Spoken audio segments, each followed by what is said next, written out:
Hey, I'm Nate Savage, and I'm here with a couple of my friends. Andrew Clark, you probably know, Dave Atkinson from Drumeo, and Jordan Libel from Piano. And we're here today to show you how with just 4 simple chords, you can get into playing with a band. And you may be thinking to yourself, Nate, that's impossible. You gotta know more than 4 chords. But with some power chords on the guitar, you can go a long way. And some of you guys out there maybe think, I already know power chords.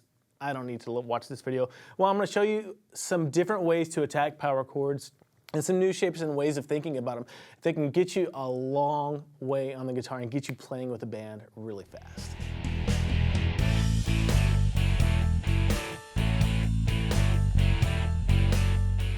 The great thing about power chords is they are kind of chord quality neutral. So they're not major or minor. So all you have to do is really worry about having the shape in the right place, not whether you're playing a major or minor chord, which is great to just jump in and start playing with a band. Of course, you're going to want to continue to grow as a guitar player, you know, learn all your open chords, learn your bar chords, things like that, and just expand your chord vocabulary. But they really enable you, power chords, to just jump in and play the band, which is really cool. And if you've been playing guitar for any amount of time, you've probably learned something like this, standard power chord shapes, right? What I'm gonna do in this lesson is show you where those come from and then show you another couple ways to think about power chords with a couple different shapes. So if you know your open E major chord, or E minor chord for that matter, either one, that is where our basic 6-string root note power chord shape comes from. Now all you have to do is think about making this E chord, and then just think about playing the lowest 3 strings right here, A and D, right? And then just forget about the rest of the strings, just slap a bar on there. You can only play the E and A strings if you want to. But the idea is you can move this around anywhere you want to play any power chord you want. So if somebody's playing a G major chord, your root note with your index finger is going to determine the name of that chord, right? So I just got to move my index finger to where it's sitting on a G, and I can play over a G major. Or if they're playing a G minor, I could play that same power chord over a G minor, and it's going to fit. It's going to sound good. Now the same idea goes with the open A major chord, or A minor chord for that matter. What you do is you can make that chord, and then just forget about the higher strings. Just play the open A and the D and the G string there on the 2nd fret with a little bar if you want, or you can play just the A and D for a power chord, because all a power chord is the 1st and the 5th of a regular major or minor chord.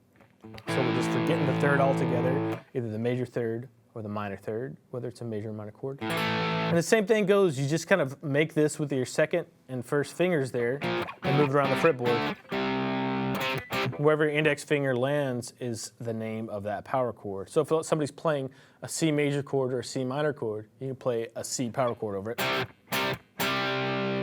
As long as your index finger is on a C somewhere. It can be on the 6th string or the 5th string. So those are the first 2 shapes based off the E and based off of the A.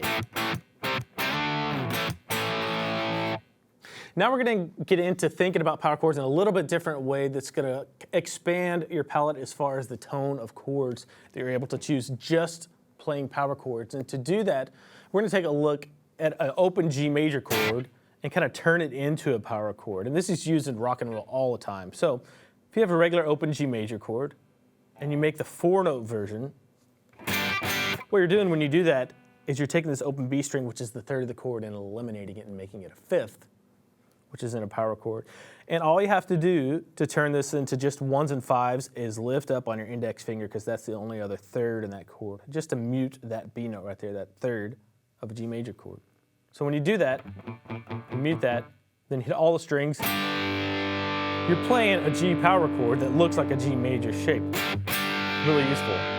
And you can do the exact same thing, take the exact same idea you did with the E and A chords, and move it up all around. But this time, instead of having a shape that looks like this, what you're going to do is have a shape that uses just the top 4 strings. So you're going to bar with your pinky, or you can do like this.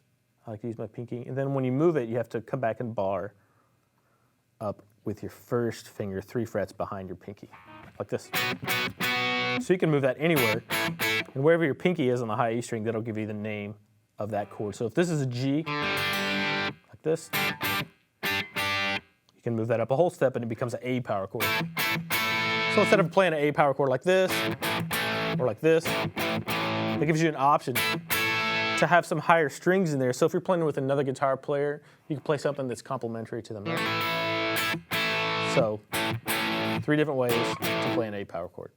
All right, one more shape for you to complete the 4 shapes to play with the band, and that is a D power chord. And this is probably my favorite underused shape by most guitar players.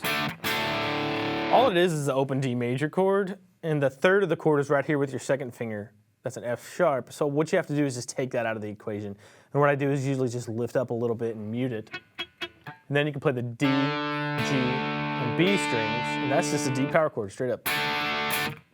And what you can do is make that shape with your 3rd and 4th fingers and then start moving it around just like you did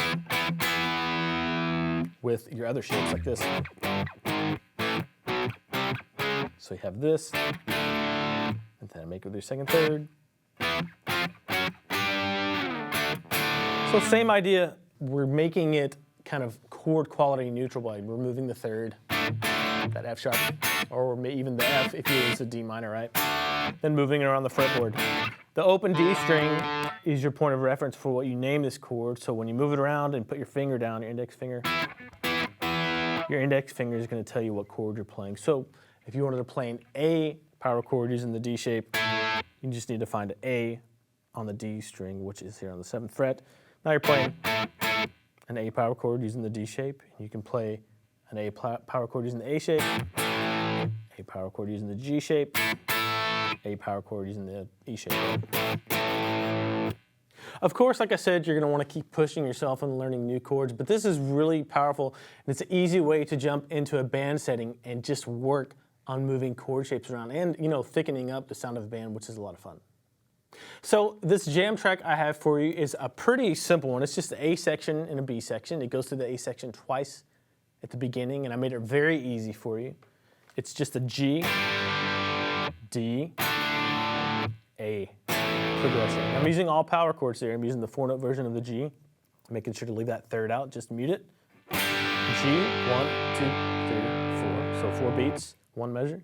Switch to a D, leave that 3rd out, mute that high A string, and do that for 1 measure as well. Then switch to an A power chord. I'm just playing the A, D, and G strings right there. And that's for 2 measures. You can hold that out for 2 measures. And that's kind of the progression for the A section. The B section of the song takes your E power chord shape, on an E actually, and plays that for 1.5 measures. So 1, 2, 3, 4, 1, 2. And then you're going to switch to a G power chord using that G shape. Make sure to mute that 3rd for 1 beat, 3, and then an A power chord using the A shape on 4 for 1 beat.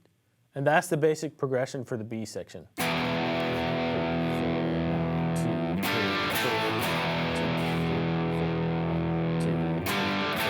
And each B section that you hear is going to play that 4 times. So let me give you an idea of what this entire jam track sounds like with the band, and you can download the track and play along as well.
I know a lot of you guys out there want to get into bands or just jam with your friends, and I figured this will be kind of a fun way to inspire you and boost your confidence and show you that you can play along to music in a really fun way. Make sure to download the jam track and work on each one of these 4 shapes, move them around the fretboard. Have fun with it.